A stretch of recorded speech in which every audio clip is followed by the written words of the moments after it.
السلام عليكم ورحمة الله تعالى وبركاته. مرحبا بكم في مطبخ نورهان. اليوم رجعت لكم بوصفة كنتاكي مع كل أسرار نجاحها. بلا ما نطول عليكم ندوزو للمقادير. نسحقوا أطراف الدجاج على حسب أفراد العائلة، المستحسن تكون صغيرة وما نحولهمش الجلدة تاعهم. وإذا ما كانش متوفر أطراف الدجاج غادي نتبدلوهم بصدر دجاج تكونوا قطعتوه شرائح صغيرة.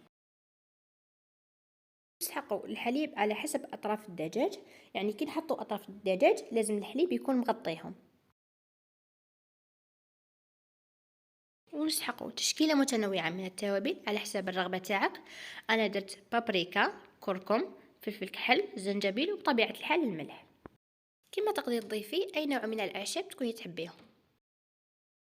نديرو ثقوب في الأطراف تاع الدجاج باش نضمنو يطيبوا لنا من الداخل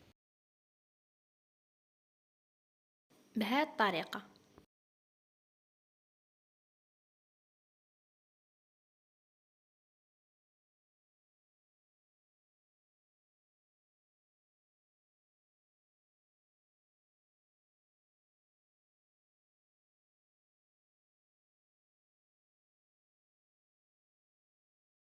وهنا حتى نكملو كامل الكمية.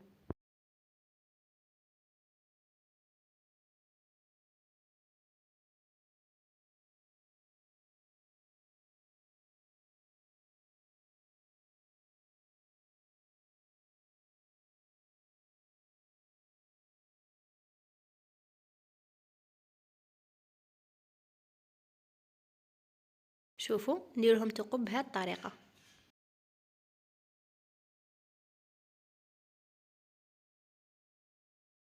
وهنا نجيبوا أطراف الدجاج نحطوهم كامل كما راكم تشوفوا،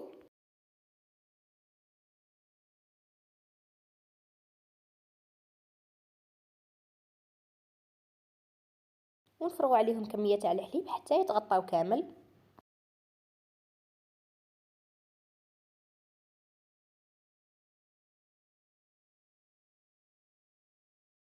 نضيفوا عليهم التوابل تاعنا،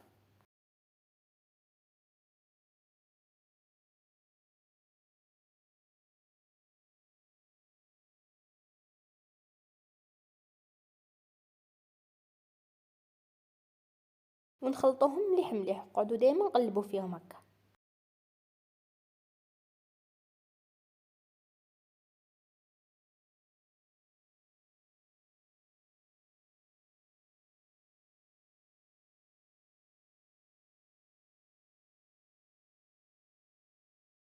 وهنا بعد ما كملنا حركناهم مليح مليح بهذه الطريقه مع التوابل ومع الحليب، حنجيبوا علبه بلاستيكيه نحطوا فيها كاع اطراف الدجاج.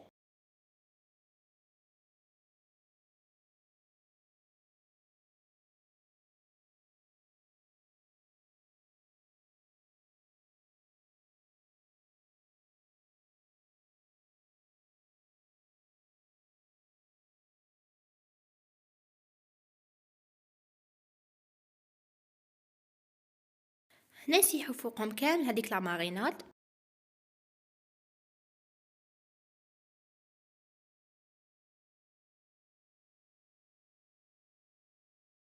انا على الاقل حنخليهم من 4 حتى 5 سوايع، انا حنخليهم ليله كامله.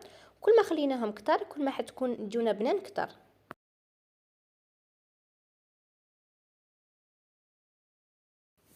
انا بعد ما خليت اطراف الدجاج ليله كامله في هذاك لاماريناد، جبت شويه تاع فرينه، جبت تاني شويه تاع ماء كما راكم تشوفوا، وجبت تشكيله من التوابل.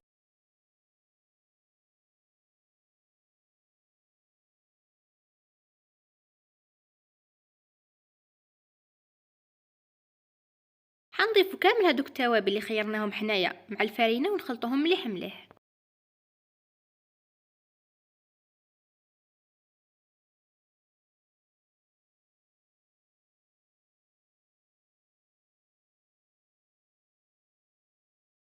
هنا نجيبوا اطراف الدجاج نقطروهم مليح مليح من هذيك لاماغينات ونحطوهم في الفرينه اللي كنا حاطينها التوابل.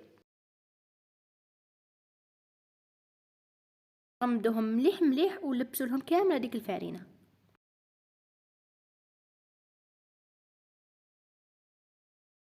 نغلفوهم مليح بهذه الطريقه.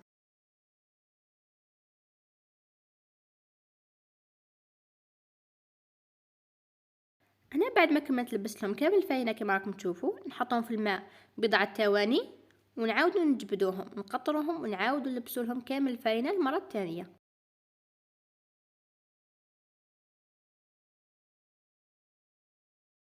هاد التغليف المرة الثانية هو اللي يعطينا ديك القرمشة في الأخير.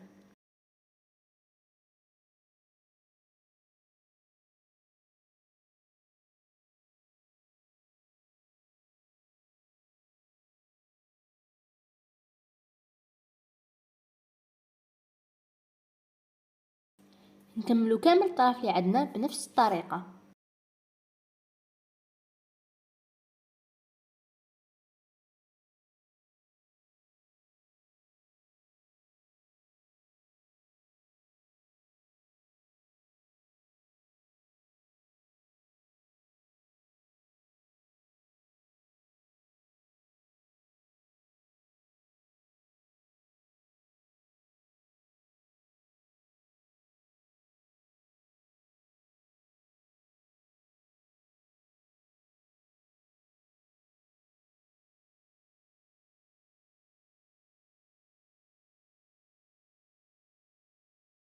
هنا نحاولوا الطرف الثاني تاع الدجاج نغطيوه مليح مليح بالفرينة.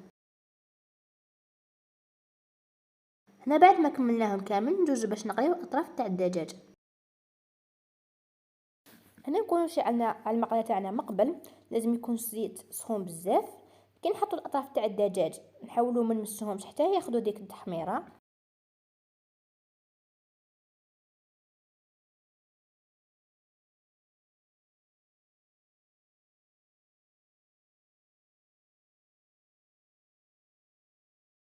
كي ياخذوا لنا ديك التحميره نقلبوهم كما راكم تشوفوا ونغطوهم، ومن بعدها نديروهم على نار متوسطه حتى يطيبوا لنا كامل من الداخل.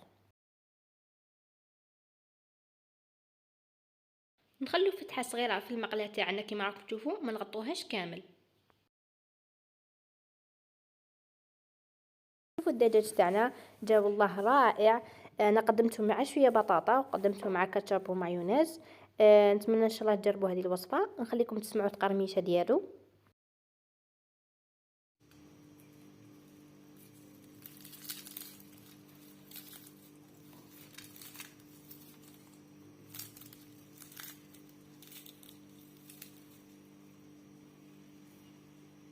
شوفوا كيفاش طاب لي مليح مليح من الداخل. ان شاء الله تنال هذه الوصفه اعجابكم وان شاء الله تجربوها. انا قناتي صغيره وفضلا وليس امرا تدعموني بالاشتراك وتخلوني كومنتير باه تشجعوني باه نواصل. والسلام عليكم ورحمه الله تعالى وبركاته، الى وصفات جديده.